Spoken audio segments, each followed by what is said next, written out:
أعوذ بالله من الشيطان الرجيم. بسم الله الرحمن الرحيم. إنا أنزلناه في ليلة القدر وما أدراك ما ليلة القدر ليلة القدر خير من ألف شهر تنزل الملائكة والروح فيها بإذن ربهم من كل أمر سلام هي حتى مطلع الفجر صدق الله العظيم.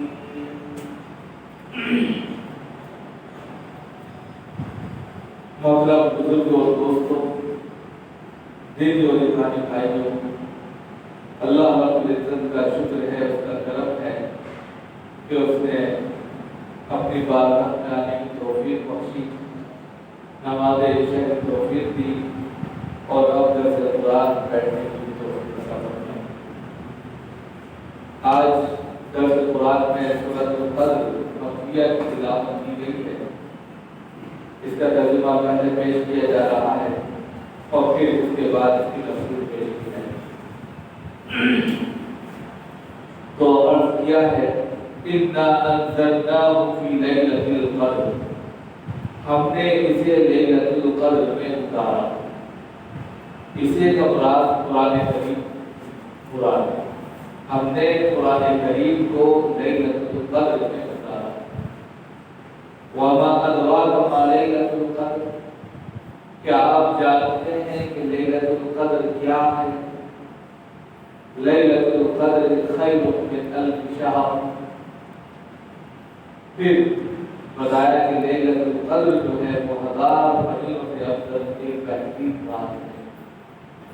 تنزل الملائکۃ والروح فیہا بإذن ربہم من کل امر،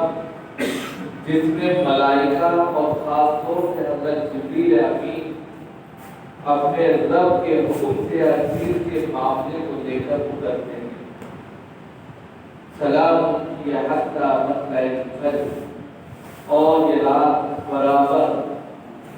سلامتی کی رات ہوتی ہے یہاں تک کہ فجر شروع ہو جاتی ہے۔ یہ اس کا ترجمہ تھا اور تفصیلی نقطۂ نظر سے ہم اس کی الگ الگ باتیں آپ کے سامنے آئیں گی۔ سب سے پہلے تو جاننا چاہیے کہ یہ سورت جو ہے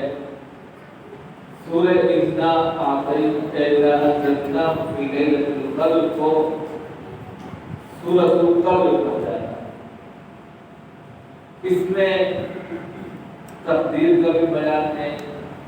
اہمیت و مرتبت کا بھی بیان ہے، اور کئی چیزیں ایسی ہیں جو اس کے اندر موجود ہیں۔ تو سب سے پہلے سورۃ القدر کو جو نام دیا گیا، اس کی پہلی آیت سے ہی اس نام کو موسوم کر دیا گیا ہے کہ اس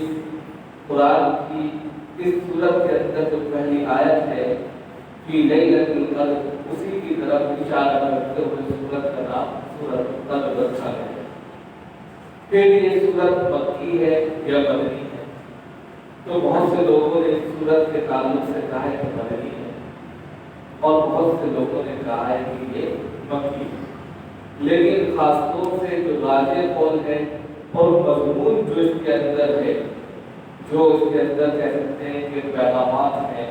اور جو اشارے ملتے ہیں، جو اس کے اندر پیسنجر ہیں، ان سے پتہ چلتا ہے کہ یہ مکی سورت ہے،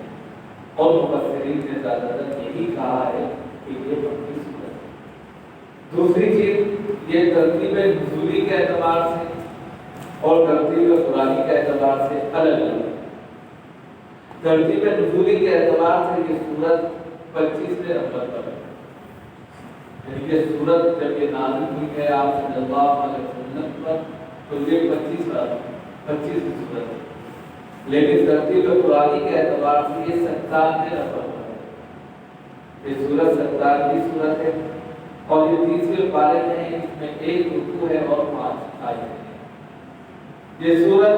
بڑی اہم سورت ہے، اس میں 5 مرکزی مضامین پیش کیے گئے ہیں۔ اس سورت کے اندر 5 ایسے مرکزی مضامین ہیں جو بڑے ہی اہم ہے اور ہر شخص کو ان کی طرف سمجھنے کی ضرورت ہے۔ سب سے پہلے تو اس کے اندر شب قدر کی اہمیت اور اس کی افضلیت کو بتایا گیا ہے۔ پہلا مضمون یعنی پہلا جو اس کا چیپٹر ہے، کہہ سکتے ہیں جو اس کا ٹاپک ہے، وہ یہ ہے کہ اس کے اندر شب قدر کی اہمیت اور افضلیت کو بتانا مقصود ہے۔ دوسرا مضمون جو ہے وہ یہ ہے کہ لیلۃ القدر کے اندر اللہ رب العزت نے قرآن کریم کو اتارا ہے۔ تیسرا جو ٹاپک ہے مقدس کا وہ یہ ہے کہ لیلۃ القدر جو ہے وہ 1000 مہینوں سے افضل رات ہے۔ چوتھا جو ٹاپک ہے اس کا وہ یہ ہے کہ اس رات میں تقدیر کے فیصلے ہوتے ہیں۔ اس رات میں تقدیر کے فیصلے ہوتے ہیں کہ انسان کو کیا ملے گا، کیا نہیں ملے گا، کون زندہ رہے گا، کون مر جائے گا، کس کا کھیتی میں پیداواری ہوگی، کس کی نہیں ہوگی، پانی کتنا برسے گا، کتنا نہیں برسے گا۔ گویا کہ سال بھر کی جو ایکٹیویٹی ہے وہ اس میں طے ہوتی ہے انسان۔ چوتھا مقصد اور پانچواں جو مقصد ہے وہ یہ ہے کہ یہ رات جو ہے مومنین کے لیے، مسلمانوں کے لیے نہیں کہہ رہا، مومن طرف سے ہے، مسلمان سب، لیکن وہ ایسے ہوتے ہیں جس نام کے مسلمان ہوتے ہیں، کردار کے نہیں۔ اسی لیے خاص طور پر کتاب مومن کے لیے، مومنون کے لیے، خاص طور سے جو مومن ہیں ان کے لیے اللہ رب العزت کا ان کے اوپر فضل و کرم نازل ہوتا ہے۔ گویا کہ شب قدر مومنوں کے لیے ایک بہترین، افضل، اہمیت اور اللہ کی فضل و برکت والی رات ہے۔ یہ 5 اس کے مرتبے موجود ہیں۔ اب چھوٹی سی آیت ہے لیکن 5 الگ الگ اتنے بڑے ٹاپک ہیں کہ ہر ایک پر اگر بولا جائے تو ایک لمبا سلسلہ شروع ہو جائے۔ اب یہ ہم نے پڑھتے ہوئے اس لیے بتا دیے کہ ہر ایک کو دھیرے دھیرے سمجھانے کی کوشش کریں گے، لیکن ذہن میں یہ چیز بیٹھ جائے کہ برکتی جب کردار پیش کر دیا جاتا ہے تو اس کے دل میں جو باتیں ہوتی ہیں وہ خود واپس سمجھ میں آنے لگتی ہیں۔ دوسری چیز اس کا شان نزول کیا، شان نزول کیوں یہ اس کو اتارا گیا، مقصد کیا ہے۔ اسی طریقے کی ایک محفل کی طرح محمد رسول اللہ صلی اللہ علیہ وسلم اپنے اصحاب کے درمیان بیٹھے ہوئے تھے اور آپ نے بنی اسرائیل کے ایک شخص کا تذکرہ کیا اور کہا کہ بنی اسرائیل میں ایک ایسا شخص تھے جنہوں نے 1000 تقریباً 1000 سال تک دن میں جہاد کیا اور رات میں یعنی دن میں وہ گھوڑے پر سوار رہے، اللہ کے راستے میں جہاد کرتے رہے اور رات کو مسلح پر اللہ کے سامنے سجدہ پر سجود ہوتے رہے، اللہ کی عبادت کرتے رہے۔ تو صحابہ کرام جو بیٹھے ہوئے تھے ان کو بڑا دھن ہوا، ان کو تھوڑا سا عجیب لگا کہ میری امت، آپ صلی اللہ علیہ وسلم یہ بھی کہا کہ میری امت کی جو عمریں ہیں وہ 60 70 بہت زیادہ کثیر ہیں، اور جب یہ تذکرہ آیا کہ بنی اسرائیل میں ایک شخص ایسے بھی گزرے ہیں کہ جنہوں نے دن میں جہاد کیا، اللہ کے راستے میں نکلے رہے، رات میں اللہ کی عبادت میں گزاری، اور یہ سلسلہ ایک دو دن کا نہیں 1000 سال پر مشتمل ہے، تو ان کا ثواب کتنا زیادہ ہوگا تصور نہیں کیا جا سکتا۔ تو صحابہ کرام نے کہا کہ اللہ کے رسول صلی اللہ علیہ وسلم وہ تو آگے بڑھ گئے ثواب کے اعتبار سے اور جو ہے کہہ سکتے ہیں کہ فضل و کرم کے اعتبار سے، اللہ کے علم کے اعتبار سے ہم سے آگے بہت آگے چلے گئے، ہم تو ان کے چیڑی کے برابر نہیں رہے، کیونکہ ان کو ہماری عمریں 60 سال 70 سال میں کیا کریں اور وہ 1000 سال تو بڑا ہو۔ تو اللہ کے رسول صلی اللہ علیہ وسلم کہ اصحاب کی اس طرف پر، اس لگن پر، اس شوق پر، اس جذبے پر اللہ نے اس آیت سورت کو کہا کہ تمہیں جو ایک افسوس ہے، تمہیں جو ایک کڑھن پہ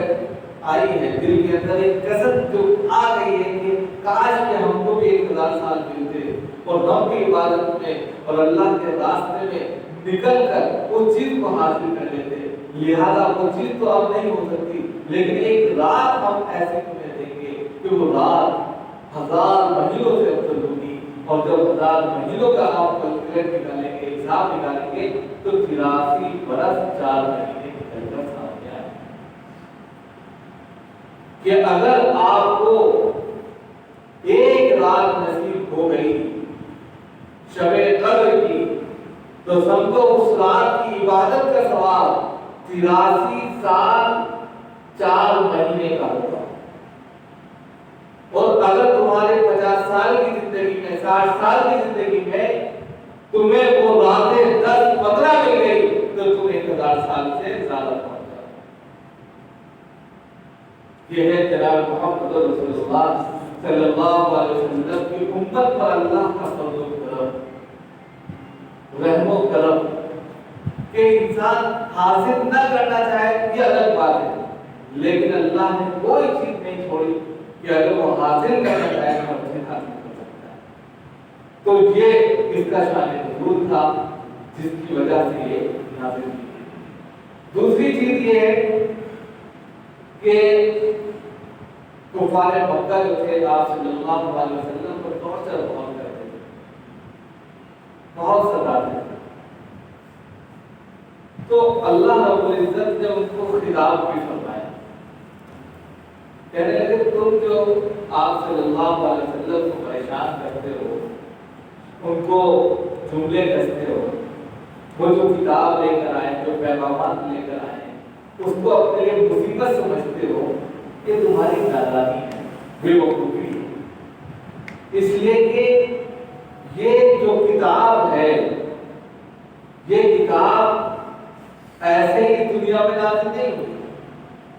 بلکہ یہ کتاب اس رات میں نازل ہوئی ہے جو رات فضیلت والی رات ہے، افضل اور قدر و منزلت والی رات ہے۔ اب یہاں لیلۃ القدر کے دو معنی، ایک معنی تو ہوگا لیلۃ القدر کے کہ وہ رات ہے جس میں لوگوں کی قسمتوں کے، تقدیروں کے فیصلے کیے جاتے ہیں۔ لیلۃ القدر سے کیا مراد ہوتی ہے یہاں پر؟ وہ رات ہے جس میں لوگوں کی تقدیروں کے فیصلے کیے جاتے ہیں۔ اب فیصلے کیا کیے جاتے ہیں؟ انسان کی ایک تقدیر اپنی ہے، کہ انسان کو جب اللہ رب العزت نے وجود بخشا، پہلے اس کی تقدیر لکھ دی، قلم توڑ دی، لیکن اس کے بعد سال سال بھر کی جو تقدیر ہے وہ جو ہے اس کے اندر موجود ہے کہ سال کے درمیان میں کس کو کتنا بینیفٹ ہونا ہے، کتنا اس کو مائنس میں جانا ہے، کتنی پیداوار ہونی ہے، کتنی مصیبتیں آتی ہیں، حادثات کیا ہیں، اس کے لیے کیا خوشیاں ہیں، کیا غم ہے، یہ ساری چیزیں ایک سال میں ہوتی ہیں۔ اس لیے کہتے ہیں یہ وہ رات ہے جس میں انسانوں کی قسمت کے فیصلے کیے جاتے ہیں، اچھی بری تقدیر کا فیصلہ ہوتا ہے۔ یہ رات کوئی عام رات نہیں ہے بلکہ ایک بہترین رات ہے، نمبر ایک۔ دوسرے کہ یہ رات قدر و منزلت کے اعتبار سے، دوسرا معنی کیا ہے لیلۃ القدر؟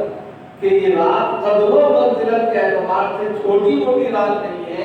بلکہ 1000 مہینوں سے افضل رات ہے، جس کی ایک رات کا ثواب 83 برس 4 ماہ کا ہے۔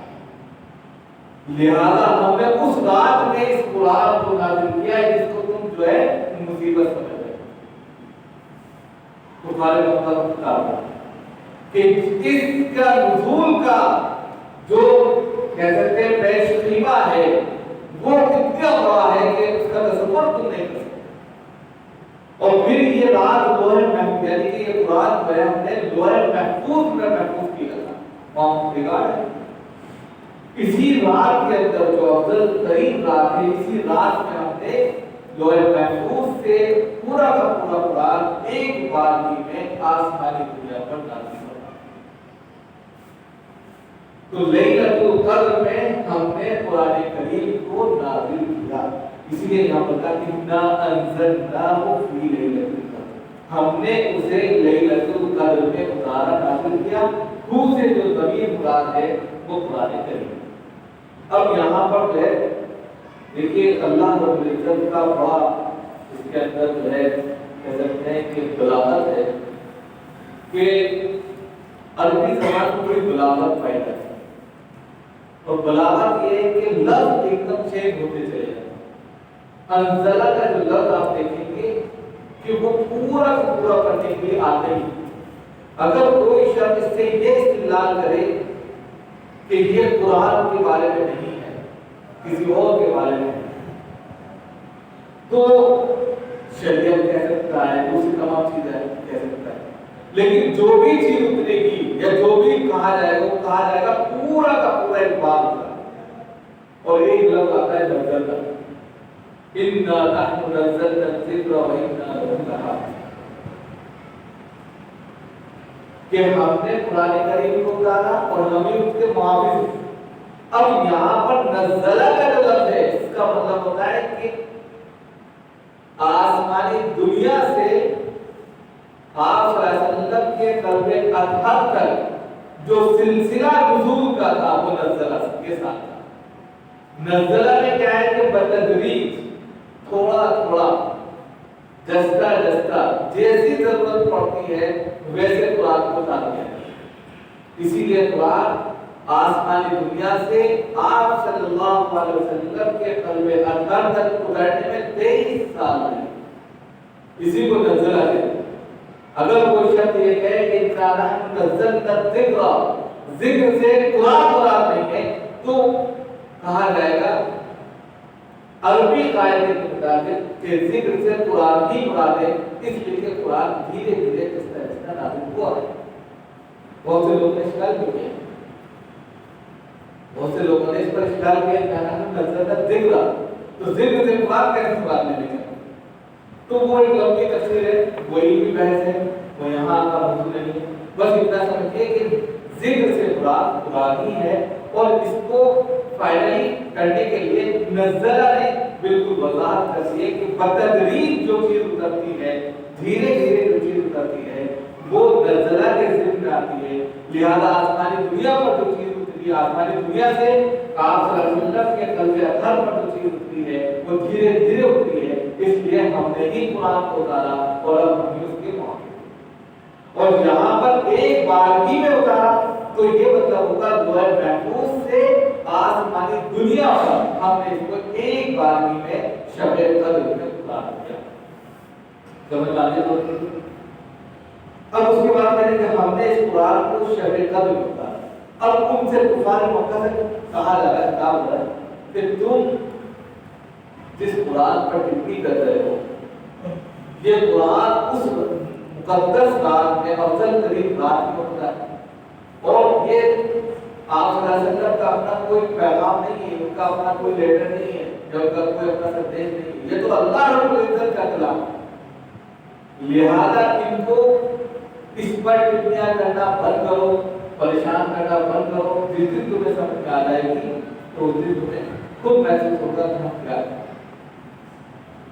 تو یہ تبدیلی کی گئی۔ تو اس سے پہلا جو اس کا مرکزی مضمون تھا وہ کیا ہے کہ سورہ قدر نے شب برات کی یا شب قدر کی اہمیت اور افضلیت کو دکھا دیا کہ یہ بہت ہی اہمیت والی رات ہے، کہ اسی رات کے اندر اللہ رب العزت نے قرآن کو نازل کیا۔ پھر اس کے بعد کہہ رہے ہیں کہ وما ادراک ما لیلۃ القدر، کیا آپ جانتے ہیں کہ لیلۃ القدر کیا ہے؟ یہ اللہ رب العزت کے ایک اسلوب ہے، جیسے آپ دیکھتے ہیں القاریہ والقاریہ، پھر کہتے ہیں وما ادراک ما القاریہ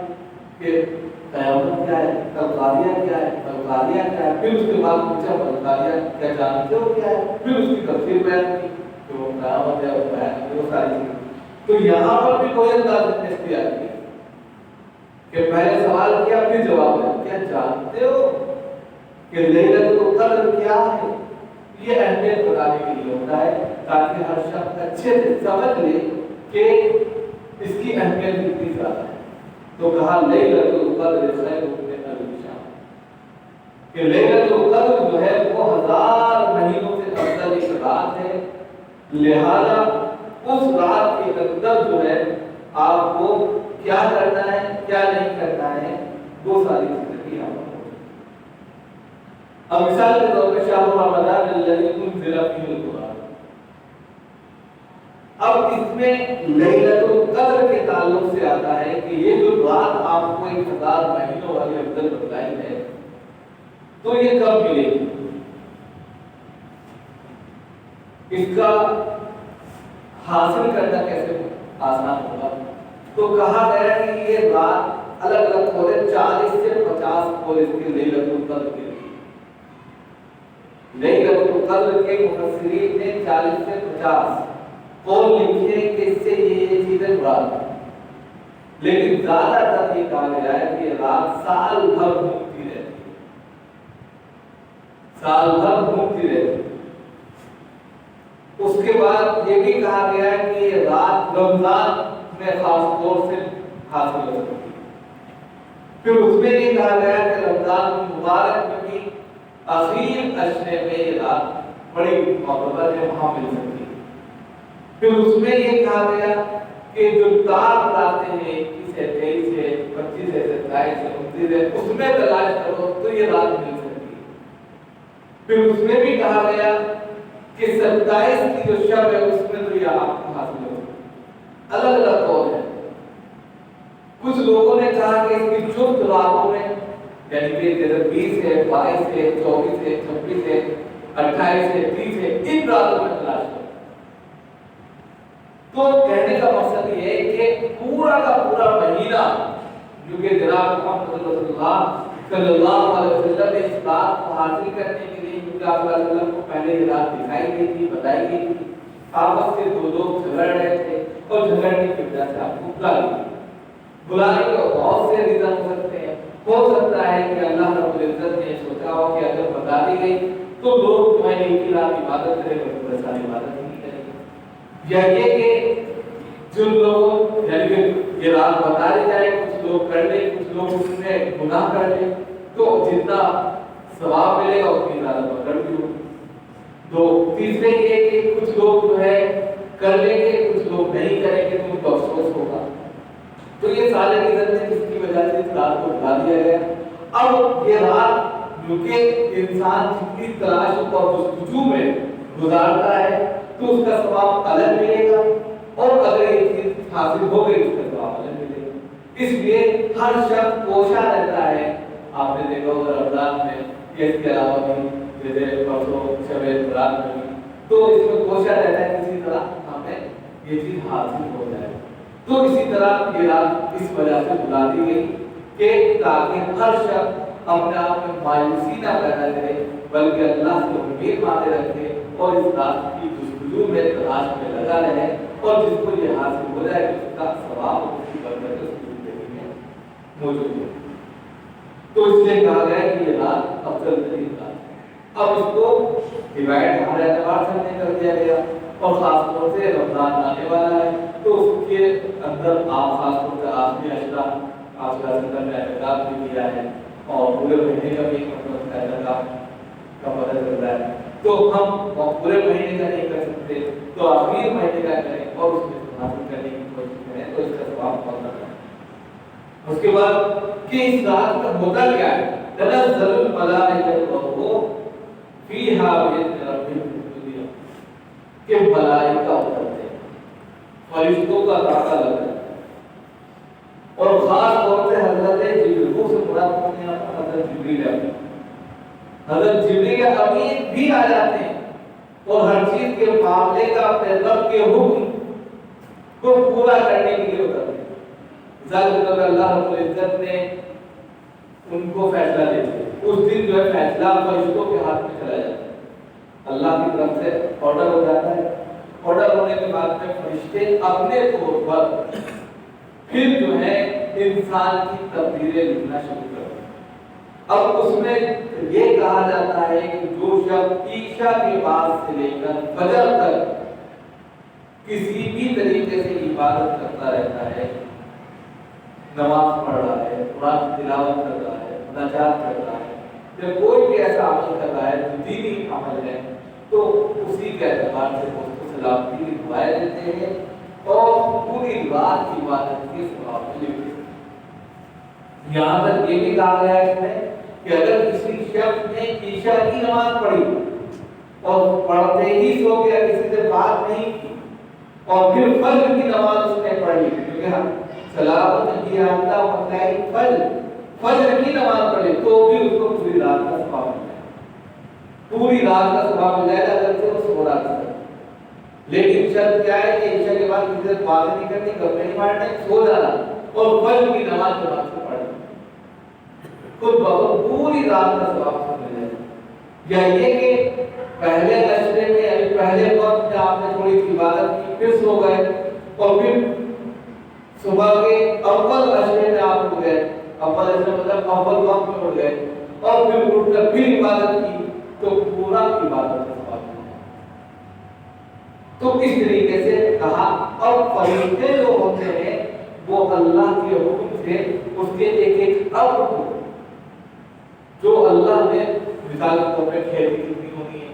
بارش کتنی برسنی ہے، گرمی کتنی پڑنی ہے، جاڑا کتنا ہونا ہے، کتنی امداد ہونی ہے، کتنے لوگ یعنی کہ دنیا میں آ رہے ہیں، یہ سارے فیصلے اس رات میں ہوتے ہیں۔ اب اس رات میں اگر کوئی شخص بے وقوفی کے عالم میں شراب کے نشے میں پڑا ہے تو وہ اپنے قسمت کو خود لکھ رہا ہے۔ یا اسی طریقے سے کوئی شخص الگ طریقے سے زندگی گزار رہا ہے تو یہ چیز غلط ہے، بلکہ یہ ہونا چاہیے کہ اس رات میں جتنا بھی ہو سکے عبادت کرے، انفرادی طور پر، اجتماعی طور پر۔ اجتماعی طور پر کیا ہوتا ہے کہ عبادت نہیں ہوتی بلکہ دوسرے کو رفعت شروع ہوتا ہے۔ اس لیے یہاں پر کہا کہ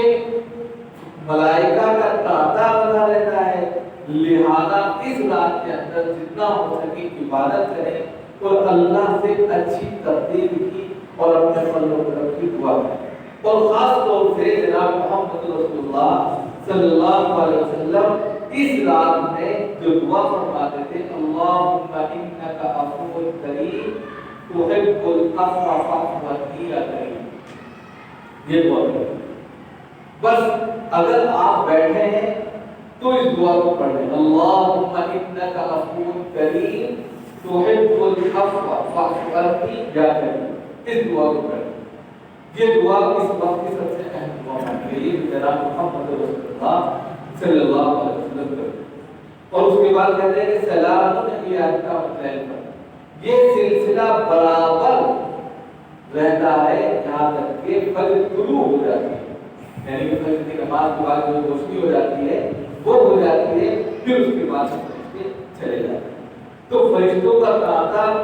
مغرب کے بعد سے لگ جاتا ہے، فجر تک رہتا ہے۔ اس دوران جو بھی آپ عبادت کرتے ہیں اس پر مہر سب کر دیتے ہیں اور اس کا ثواب اپنی زندگی میں آ جاتا ہے۔ تو یہ میسج ہے کہ اگر ہم چاہیں تو کم وقت میں ہم آرام سے بیٹھے بیٹھے 4 مہینے کی عبادت حاصل کر سکتے ہیں، اور اگر ہم نہ چاہیں تو یہ وقت ہمارا ضائع ہے۔ اللہ تعالیٰ ہم سب کو عمل کی توفیق